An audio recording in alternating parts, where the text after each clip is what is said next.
And it's time for us to have a conversation on the consumer tech segment. Now, today we're going to be talking about social media. How valuable is your social media?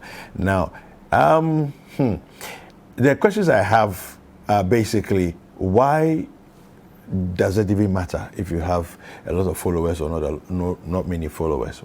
What's that got to do with it? How much impact will that really have on my business or otherwise my social capital? You know, a very, very interesting gentleman has joined us on the show this morning. He's been with us for a couple of weeks now, and he's got some pretty insightful ways of looking at these kinds of conversations. Amisha Diafori, who's a consultant and business lead with Lead Innovation Spark, has joined us on the show, and he's going to help us to delve into this and break it down for us to nicely understand. If you are just joining us, kindly remember that the hashtag is Breakfast Daily, and the WhatsApp line is 055-058-5832. We do want to hear from you, so if you have any questions, please send them through. Hi, Amish, good morning. Hey, David, good morning. Yeah, it's good to have you again.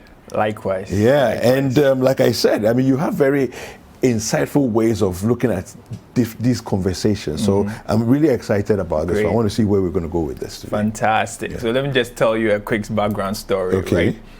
Remember the last session we had about online shopping? Yes. Well, I was speaking to one of our staff members, and she was talking about how she would most likely buy from you if you had a specific number of following.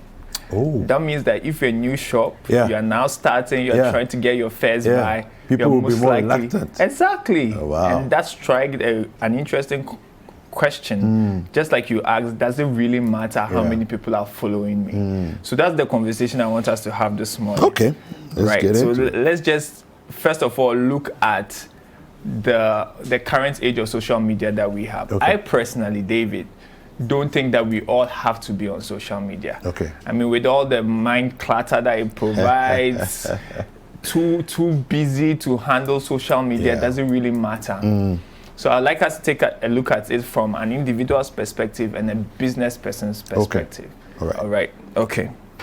So now from the individual's perspective, I think that that's totally subjective. It is totally up to you to decide whether or not you want to be on social media.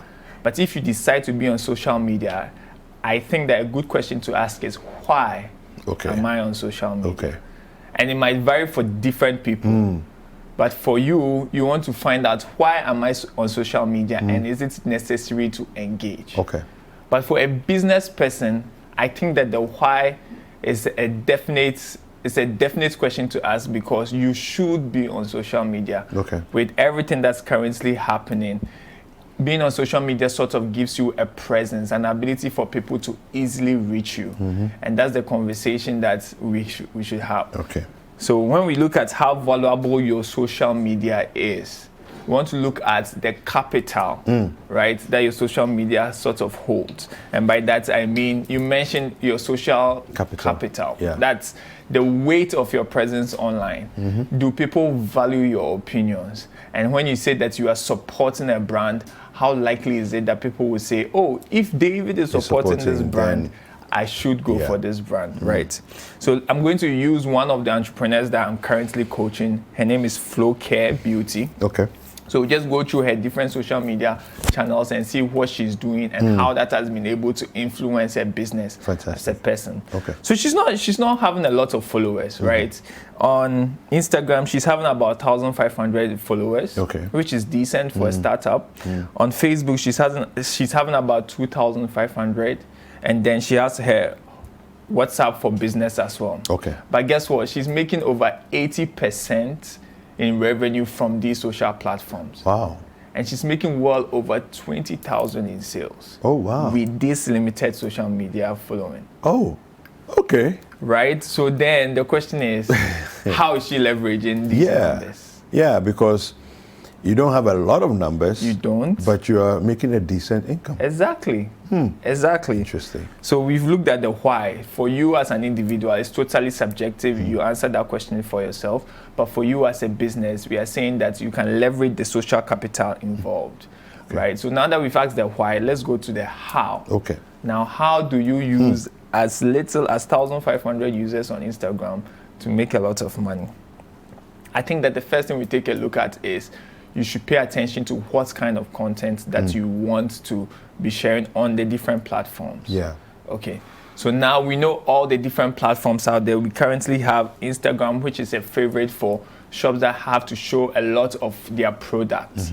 So a perfect example is Flowcare, as you can see on the screen. She's selling shea butter. Okay. And she decides to show how the shea butter is made. She's done an interesting thing where she has decided to focus on a specific niche. So she says that I'm targeting mothers. Okay. And because of that, all her content is towards a mother taking care of her baby, how smooth and buttery the shea butter is. Okay. And so the how is to appeal directly to her mothers. audience. Okay. And so if you go and see her following, it's usually mothers, it's usually people who want that soft, buttery shea butter to buy, right? So that's the first how. She has looked at the platform that she's on and the type of content that she's sharing on the platform. Yeah. So to benefit our viewers, we can quickly go through these different platforms and let's do that. What kind of content you can share, right? So we are continuing from Instagram. We are saying that Instagram is a perfect place to show your product. Okay. You want to show how your product feels. As much as possible, we want to show some of the preparation processes involved, how you go about your business. Now we have Instagram stories. That's a great place to show the background to your business. So guess what? This beautiful product that you are seeing, this is how I prepared. Okay. Exactly. And look at that's beautiful. She has her young son that she's calling her co-founder. You usually see them preparing it together. It gives you an affection towards the brand. And because of that, people know that, oh, I can believe in this brand. She's really using it for her child. Right? So for that's for Instagram. We're looking at Facebook as more of the courtesy call for your business. So Facebook is showing everyone that you do have a social media presence. It's kind of in between business and just a little personal. But as much as possible, you focus on the business of your products on Facebook. So the first thing I'll do is check out your Facebook just to see if you have a presence. And it's good to have beautiful pictures, have details about your products where we can find you, and so on and so forth. So for Facebook, let it be where people will know that, okay, he or she is on social media, right? Okay. And then we'll look at Twitter. I find Twitter more for opinions, polls, and updates. Yeah. So if you're about to release a new product, it's Twitter that you want to get an opinion on. Hey, I'm thinking of a mint flavored shea butter. Okay. Is this something that you would like? She has something called beard oil. It's minted. Before she releases it, she'll put it out there just to get a feel of the opinions, right? Okay. And I think it's perfectly done well, especially with media brands. Whenever I want information on what's happening, the first thing I do is go to Citi's Twitter handle because I know that it's going to be there instantly, right? So that's where you get all the updates. Yeah. And then we look at more personal social platforms like WhatsApp for Business, right? You can easily do it on Telegram as well. I find the Telegram community increasingly growing actually, especially after Facebook tried the whole privacy thing. Now there's a boom of users on Telegram. And guess what? You can create a Telegram page. You can share it almost like a website and can have people, as many people as possible joining your Telegram. Which I find interesting about Telegram's approach because WhatsApp limits the numbers that you can have. Exactly. So Telegram is like a whole community altogether. You can add as many people. It's usually where you share tips, secrets. It's usually where people can ask you very direct and personal questions, right? And then when you come to Facebook for WhatsApp for Business, that's more of a catalog for you. Okay. Right? So for WhatsApp for Business, I can go and see all your products. I can see how much they cost. I can even get an order put in, and you can tell me when I'm getting my order delivered to me. Okay. So WhatsApp for Business is, now I've checked you out. I've seen your social media. Now I want to make the purchase. Okay. So for WhatsApp for Business, you are closing the deal, right? And you have to always make sure that you know that, okay, once I've gotten this person on WhatsApp, I can make the sale now.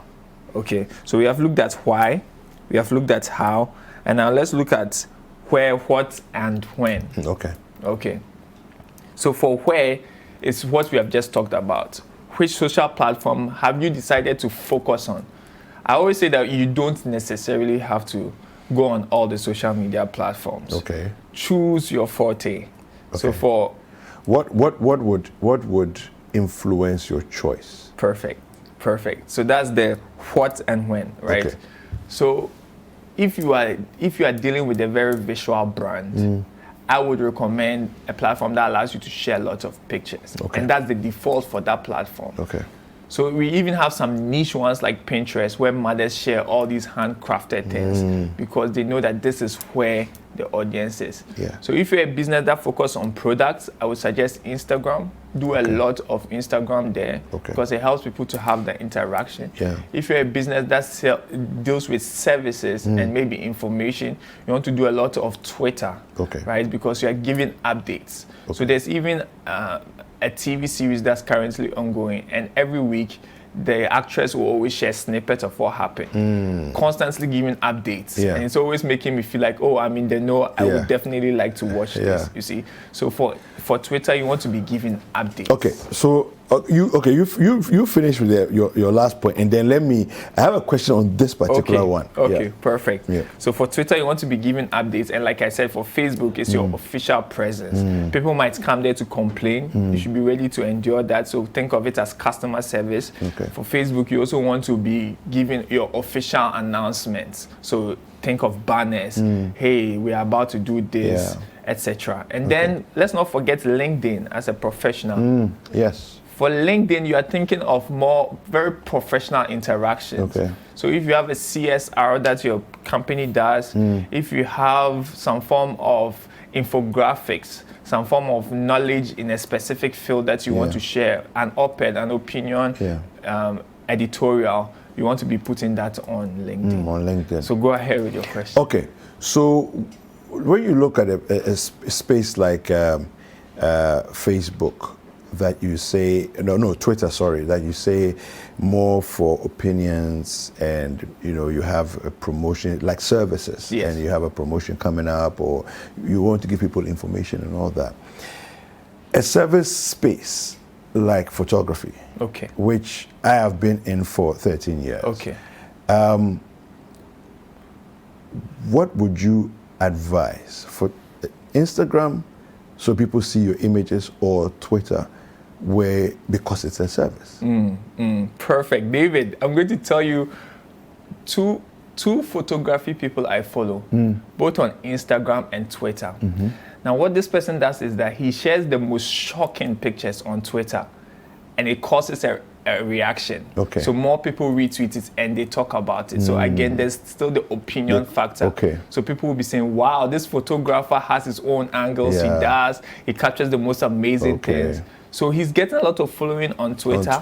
But when you go to Instagram, then you see the body of work. You see the body of work, exactly. So Instagram shows the whole entourage of what you are showing. And then Twitter is more for attracting, right? Shocking, creating a stir, buzz. Exactly. I see. So I guess you can also then have your Instagram handle also available, maybe in your bio or something on Twitter, so that if they're excited by what they see, they can go and see more. Yes. So I'm noticing that hardly anyone has only one social media handle. And what is very interesting is that I may go to check you out, David, on Twitter, but I still want to see what you do on Instagram. So that cross-referencing that you're talking about is perfect. Why? Because it helps them to see different angles to your business. So remember we talked about Instagram and how you can share stories about the processes, the backstories. Chances are you won't share that on Twitter. And even if you do, hardly a lot of people watch videos on Twitter. So when you go on Instagram and you're showing this thing, then you can... People have patience for it. So people know that I'm going to Instagram, I'm going to spend a lot of data. People know, and they go there willingly. And guess what? If I am automatically scrolling, right, and it's all pictures, and there's a video, I usually pause to watch it. Do you get? So then your ability to know where to share what will increase your following, not just your following, but the interaction that you want to have with that following. Super. So remember when we started, we talked that I gave you the story about the company that was just starting, then they have a lot of following.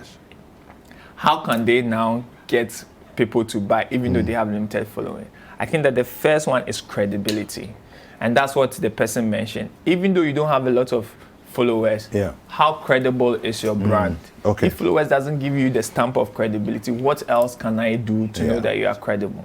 And what you can do is to get good reviews. Okay. Right, so you can have a few people, even if you are starting as family and friends, have them recommend it on their statuses. Say, I tried this brand before. Of course, don't lie. But I've tried this brand before. It's working amazing. What you can also do is get as many testimonials as you can and create a short, a beautiful picture with the testimonial of your person. Okay. A screenshot is okay, but I find that you can copy it, paste it in an editing platform, maybe like Canva. And then do something really nice. Exactly, and say, this is what my customers are saying. It just increases the brand value of your... There's a lot more that we need to talk about, but how can people find you, Amish?